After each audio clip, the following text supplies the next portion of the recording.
Hey everybody, call me Felix.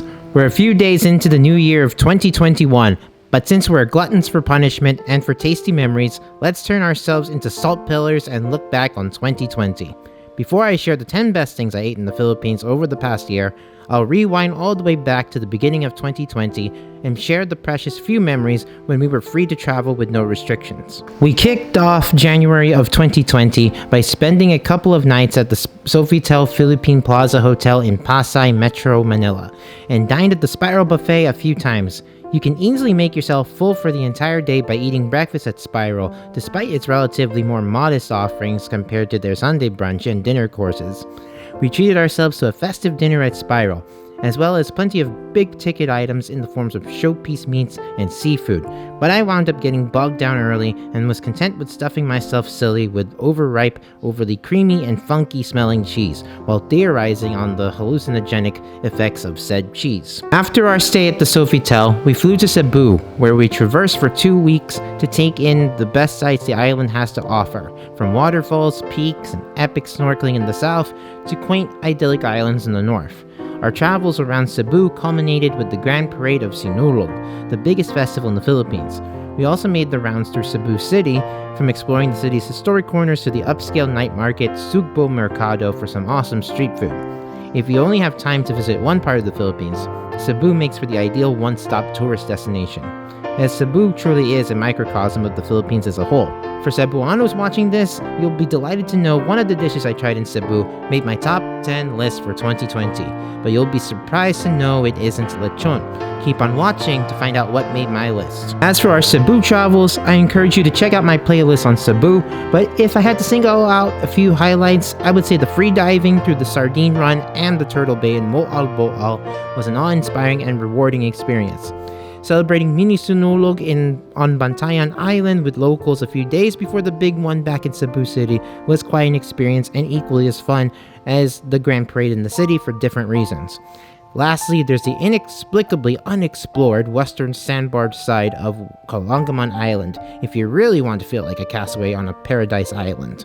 Kalangaman sports a wider and longer sandbar on the eastern side that most of the visitors stay on, but the pro tip here is the western sandbar is way more tranquil. It was also on Kalangaman Island that I went on an hour-long rant about lots of things, and I mean an entire universe of things. The silence I broke on Kalangaman Island was restored in February when we visited Palawan, where I made a slew of silent island hopping and beach videos through El Nido and Coron. For almost immaculate silence with no music whatsoever, check out the Zero Dark Personality Tours series I made, but here I'll tout the master playlist on Palawan on the right-hand corner. As for special highlights of Palawan, there are too many for me to mention. If you're going to El Nido, I recommend doing tours A, B, and C, and if you have time, as well as good luck, take the least offered Tour D, which I didn't get to do. If I had to single out a favorite tour in El Nido, it's Tour C by a thin margin, as in my opinion, you see the Bacuit Bay archipelago at its most dramatic, as you rough out the turbulent West Philippine sea waves to access, for lack of a better term, a fjord, surrounded by strikingly charcoal black limestone cliffs on both sides.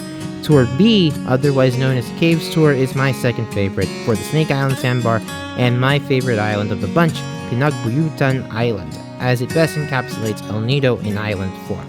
The food was shockingly fantastic in El Nido too. The long expanse of white sand beach called Nakpan Beach, only a 20 to 30 minute shuttle ride from El Nido town, is home to Sous-Vide restaurant where we enjoyed some truly outstanding chicken inasal. As for Nakpan Beach itself, all you need to do is walk toward the south side to see the twin beaches of its namesake and take in all the tranquility and pristineness of the place for yourself. Another noteworthy restaurant in El Nido is El Nido Grill on the Leo Tourism Estate for fresh seafood, a massive helping of white snapper sinigang, and the perfect cuts of barbecued pork belly. In between our trips around Cebu and Palawan, early February just about, we returned to our ancestral town of Pidig, way up north in the province of Ilocos Norte, where we stayed at cousin JP's house for about a week. It was here when we tried two Ilocano delicacies that most will call quote-unquote exotic food. First, we had what's known locally as jumping salad, live jumping shrimp caught from the local river and prepared with vinegar and salt. JP and I weren't too impressed with the jumping salad and personally speaking, I would have preferred if they let the freshwater shrimp live longer, and perhaps they might mature into the massive freshwater shrimp you see in, say, Thailand with their ample supply of head butter. Second, we ate ant eggs, or in Ilocano, Abuos, served two ways. One, wrapped in a banana leaf, seasoned in salt and steamed, and two, a more substantial and savory dish served with tomatoes, fish sauce, and other accoutrements. Dad fondly remembers eating buos in his formative days living in Pidig, whereas I had always been curious about buos since watching Gordon Ramsay's episode in India when ant eggs were included in chutney. My first experience eating buos was largely positive, as I loved the white corn sweetness and the complex interplay between the buos and the savory components in the savory dish, which texturally and taste-wise compares to a blend of quinoa, corned beef hash, and Thai beef salad. It's for these reasons that I place both buos dishes in the top 10 of best things I ever ate in 2020. Where do they rank exactly on this list? Keep watching to find out. Oh, and one small addendum. Someday soon, and I know not the exact time, but our buos story will be featured on Kapuso Mode Jessica Soho. I'm hopeful that after the segment's release, I can share with you our buos theme music video, as well as the battle between Warren and Angelo in our Samyang Gauntlet Challenge. All that and more for what I'm calling KMJS Week. Stay tuned and watch this space. Before and after our trip to Palawan, we featured two Hyatt buffets in Metro Manila. First, in mid-February, we had dinner at the cafe in the Hyatt Regency City of Dreams in Parañaque. Because it was a weeknight dinner, we didn't get to try more premium items, but I was really impressed by the buttery smooth and super fresh sashimi. In early March, we took Sunday brunch at the Grand Kitchen in the Grand Hyatt in BGC across town. Here, it's all about freshly prepared made-to-order food in brightly lit open kitchens. Although the selection feels limited, many of the dishes were above average and delicious. I love the Hainanese chicken rice and the freshly fried shrimp and vegetable tempura. If you come for Sunday brunch, make sure to order a few tapas, included for free in the buffet price. Get the jamon iberico croquette, mushroom risotto, and the Spanish steamed pork belly, which was my favorite of the trio of tapas we ordered. And as I'm narrating this, I must say I miss these luxury hotel buffets in Metro Manila. And that's one luxury that is sorely missing where I've been for the last 10 months now, here in Ilocos Norte. Since the middle of March 2020, and as of this filming, we've been seeing out our days in our ancestral town of Pidig, Ilocos Norte. As our good fortune would have it, the day we arrived in Pidig from Metro Manila was also the day it was announced the Philippines would be under nationwide lockdown due to the COVID-19 pandemic. In many ways, 2020 was a lost year for all of us, and I had grand ambitions for my travels then too, thankfully none of which I committed to. For several months I couldn't film new videos, as even getting to the provincial capital, Luwag City, was difficult to do back then. You'll notice that I mentioned the vlog is about critical theory, the occult, toroidal metaphysics, and subversive surrealism too, on top of the food and travel themes of the vlog. Well, I kicked around the idea of doing 60-minute lectures on those subjects, but the closest thing I ever came to committing to a series completely different was a labyrinthine and highly digressive discussion of Gravity's Rainbow by Thomas Pynchon, one of my top 5 favorite books. But I know for a fact several people have done it better than I could, and I ditched that idea. My creative energies went elsewhere too, I don't know. Finally finishing the 3 novels I'm concurrently writing. By June, there was light at the end of the tunnel, and we could at least have lunch in Luwag City again.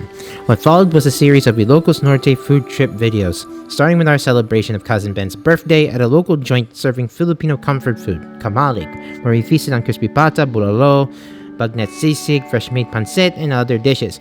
We found fall-off-the-bone barbecue baby back ribs, the happiest ribs on earth, or at least in Ilocos Norte, a few blocks away from the Luwag City Center. We went down to the farm in Solsona again, where Mama Ping's kitchenette is situated, and we dined there on several occasions, most notably JP and Ben's mother's birthday. We saw the sea for the first time in 5 months since our Palawan trip in August, when we visited Pasukin for a roadside restaurant serving some of the freshest seafood dishes in the north. Seeing the freshly cleaned facelift on Poway Church was a delight, and for some of us missing a taste of home in the form of down-home American food, we found our sanctuary for such delicacies right by the Poway Church at the Smoke Restaurant. We went twice for barbecue, chili, gumbo, buffalo wings, pasta carbonara, and pizza, with a special mention to Smoke's Philam fusion of Laing and Longanisa pizza. Cousin JP and I made a new friend as well, Chris, the owner of Smoke Restaurants. one of the more passionate foodies around, and many of the dishes are made with ingredients in-house from scratch, particularly the cured meats. In September, I celebrated my birthday in the Philippines for the first time, and in grand style. A suckling pig that had undergone a quick growth spurt and turned out to be some of the tastiest lechon I had, which I'll sum up as Costco rotisserie chicken in a whole roast hog form.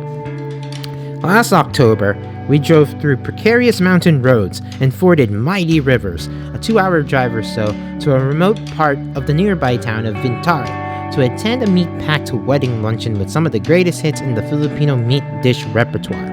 Of this meat fest, I loved the Dinardaraan the most, with some of that gorgeous blood sauce that tasted super rich with no irony or gamey flavor, and the meat was crunchy all the way through.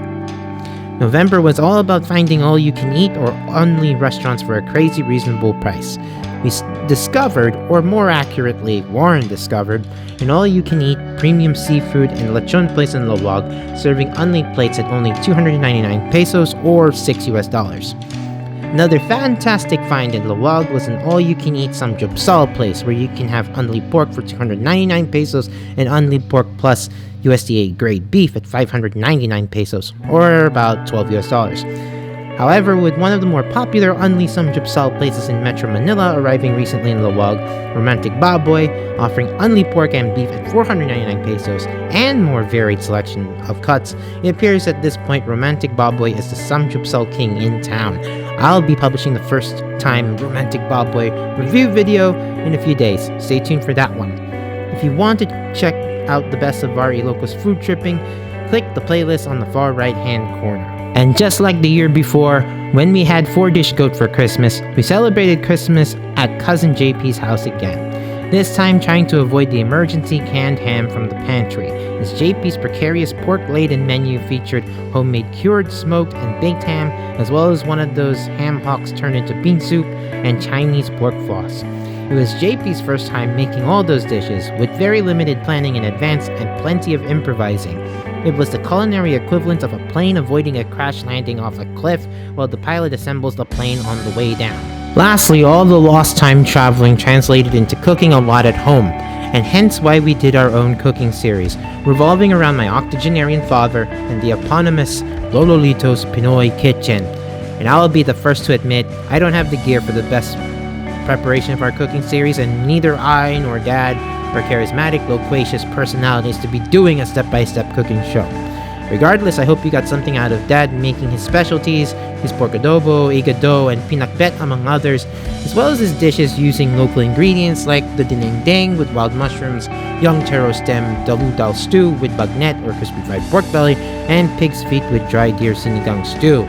We had a few guest appearances and or special episodes on Loloito's Pinoy kitchen, such as the brothers Palabokov, JP and Ben for a day, making their labor-intensive pancit palabok with extra emphasis on the sauce. I'll note that even if we were short on ingredients, that sauce made their pancit palabok preparation quite special. One of the aunties from the other family volunteered to make wild mushroom adobo, and it's a bit audacious for me, a lover of many things carnal and carnivorous, to say that the wild mushroom adobo is the tastiest preparation I've ever had of adobo, and it's simple and quick to make. And for good measure, we had another whole goat feast in 2020, made ever so special thanks to Auntie Joe's goat biryani to complement well-made Kaldereta, Kilawin, and Papaitan. If you'd like to check out Dad's cooking series, Lolo Lito's Pinoy Kitchen, click the playlist link on the right-hand corner. Alright, now that we've summed up 2020 best as we can on my end, I'm going to share with you the 10 best things I ate all year, with one little cheating caveat. Because I think there are a few transcendent dishes from very late 2019 that are more deserving on the list, and technically it's only been less than a year since I've been publishing food videos under this avatar, I'm going to bend time and break some rules a little to make a list I find more satisfactory. So here's the best things I ate in the Philippines 2020 with a sprinkling of 2019 morsels. Starting off at number 10 is the Laing and Longanisa pizza from Smoke Restaurant in Poway, episode number 1189. The house-made Laing was a treat, and in lieu of dried shrimp or fish, the savory component in Smoke's Laing was the house-made Longanisa, lending a salty meaty note that enhanced the smokiness of the dried taro leaves. On pizza, the Laing was a revelation, as the cheese emphasized the creaminess to the Laing and the addition of Longanisa brought out more savory substance to the dish without the excess grease. The thin airy crust of the pizza was ethereal and added a fresh bready sweetness that harmonized well with the major ingredients. Next up is the grilled tuna panga, or collar, from the Sugbo Mercado Night Market in Cebu City, featured on episode number 1141. On first bite, I thought this was a decent piece of fish that was denser than I thought it to be, but flavorful as the sauce just accented the natural character of the fish. Once I got closer to the jaw, the meat was juicier and more tender, bursting with more of the natural oils from the fish, rendering the addition of the sauce on the side as optional. Adding more of the spicy vinegar, though, livened it up and lifted the tuna collar to another level. At number 8 is the Bagnet Dinardaraan from Vintar from episode number 1197 that we had to assail mountain roads and ford mighty rivers for. What elevates a pork blood stew or Dinuguan is crispy pork as the choice meat. The dish revolves around into something different. In Ilocano, it's Dinardaraan. I found a near-perfect preparation of this dish at the meat-laden wedding banquet in Vintar. And while every one of those hearty meat dishes was delicious, it was the Dinardaraan I found captivating on the first bite. The bagnet was almost crispy all the way through, with the sufficient burst of pork juices, particularly from the skin, and it complemented the velvety, smooth, rich blood sauce that reduced into a paste with enough of a sour note to keep enticing the palate for another bite. A fantastic bagnet Dinardaraan worthy of a royal banquet. At number 7 is one of the more unique dishes I ever had, and this spot goes to both the sweet and savory dishes of Abuos, or ant eggs, from episode number 1146. First, the simply steamed ant egg custard, for lack of a better term, tastes of a white corn sweetness, verging on light steamed glutinous rice sugary notes, and mixed in with the red tree ants, the white corn sweetness was offset a bit by the slightly citrusy, sour meatiness of the ants. The savory ant egg dish, which looked and tasted like a cross between quinoa, corned beef hash, and Thai beef salad, was a totally different proposition. Mixed with tomatoes, ginger, garlic, and fish sauce, the ants and ant eggs tasted much meatier, whereas the texture took on a quinoa-like feel. Pairing the savory ant dish with plain white rice brought out the white corn sweetness and toned down the saltiness from the fish sauce considerably. It's mandatory to eat the savory dish with white rice to unlock the complexity. And I encourage anyone to try ant eggs if you can get them, as an alternative protein and just for, the unique taste of eating it. At number 6 is the wild mushroom adobo that one of the aunties from the other family made, and is featured as one half of the 2 wild mushroom recipes featured in episode number 1202. The wild mushrooms are known locally in Ilocos and in the Ilocano language as uong. These uong give off a naturally refined woodsy umami flavor, a meatiness that's not overbearing, and it's an ideal mushroom to pair in adobo, as it absorbs the soy sauce, oyster sauce, garlic, and siling labuyo or bird's eye chili very well. The mushroom has a smooth mouthfeel with a well-reduced gravy, and the harmony of the ingredients keep reinforcing all the ingredients except the vinegar, which I didn't mind because the richness was so intoxicating, while the chili comes on the end, adding a refreshingly spicy, slightly fruity note. The wild mushroom adobo is even more addicting with rice. Halfway through the list at number 5 are the 4 dishes we had at El Nido Grill: the garlic crab, the garlic prawns, inihaw na liempo or grilled pork belly, and white snapper sinigang from episode number 1178. This was perhaps the best meal at a Filipino restaurant in the Philippines, and to my surprise, it wasn't in Ilocos, Cebu, or Manila, but rather in El Nido, Palawan, an emerging foodie destination and not just renowned for its beaches and islands. The seafood we ordered was sugary sweet, as that was how naturally fresh they were, and the garlic sauce added another dimension of deliciousness. The white snapper sinigang was a very generous portion, spanning 2 bowls, perhaps 1 whole fish with plenty of vegetables to boot. The white snapper was flaky and moist, while the broth was nicely balanced with pronounced sour notes, and I loved the long, waxy green chilies that added an addictive heat to the mix. Lastly, the inihaw na liempo or grilled pork belly was the perfect cut, and beautifully seasoned and grilled. The skin retained the right texture of chew, whereas the meat was juicy all the way through, We had generous portions at a very reasonable price at El Nido Grill, and it's worth fantasizing a return to El Nido just to dine here by the beach. At number 4, I just had to choose Lechon as one of the best things I ate all year, but choosing only one for the list was immensely difficult, as each has their own unique features. The Lechon at High Street Cafe at Shangri-La BGC sported one of the best skin-to-fat ratios I've seen, with a crunchiness exactly as a perfect lechon should, disintegrating quick with bursts of fat and juice. We had the famous lechon from Karkar Cebu, which had all the right features for a perfect lechon, except for the over-the-top saltiness. My birthday lechon in Pidig, Ilocos Norte was very similar to the Karkar lechon, with the saltiness slightly toned down and picking up a more predominant soy sauce flavor that was redolent of a Costco rotisserie chicken in whole roast pork form.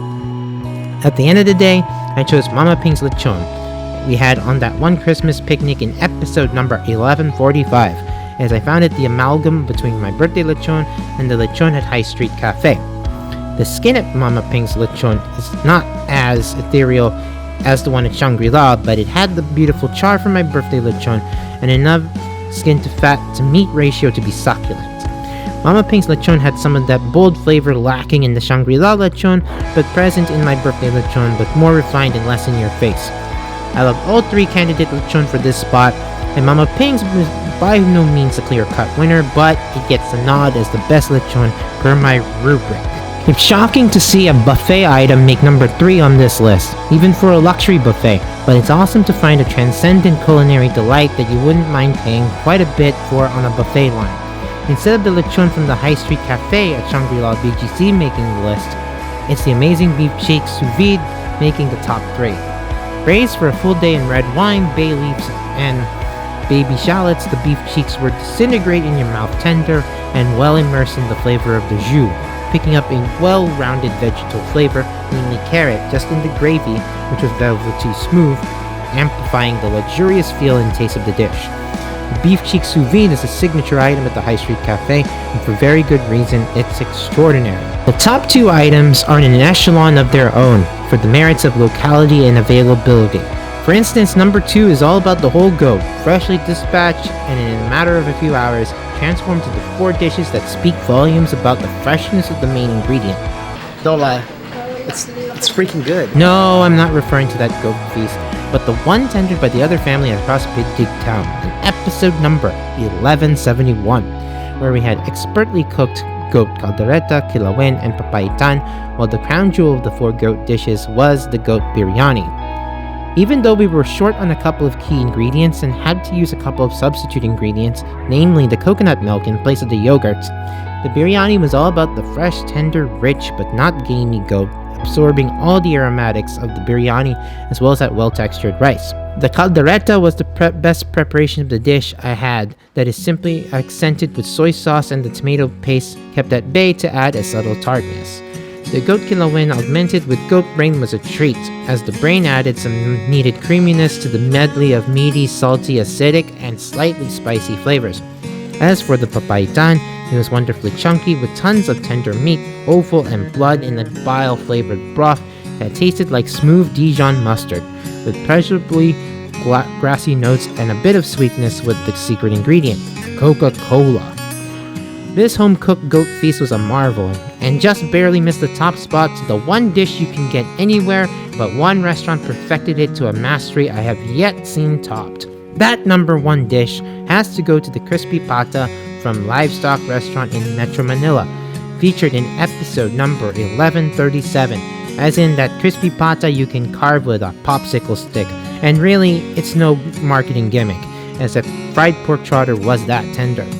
The skin was perfectly crunchy and substantial, a dense chicharron crackling coated on the underside with black pepper and garlic seasoning that never seemed to end in a good way. Even more impressive was how deep the black pepper and garlic seasoning went down to the bones, making for a very flavorful bite all the way through. And needless to say, if that meat separated with just a popsicle stick, you better believe that meat was juicy. The crispy pata at Livestock was something otherworldly, and on that alone, it's worth the flight to Manila for. So, that does it for the 10 best things I ever ate in the Philippines for 2020. You can check out my playlist on those 10 best things I ever ate on the right hand corner if you want to delve deeper into what I thought about some legitimately delicious food. If you like this video, please give me a thumbs up, as that helps a lot. Better yet, I'd appreciate it if you can subscribe, as 2021 figures to be a big year for us. And if we don't get to hit the road and travel around this year, we've got plenty of content planned, some of which is really quite creative, and of course, more food tripping and perhaps more tasty recipes to share. Thanks for watching and all the support this first year. Wishing you all the best in 2021, and remember, the empire never ended.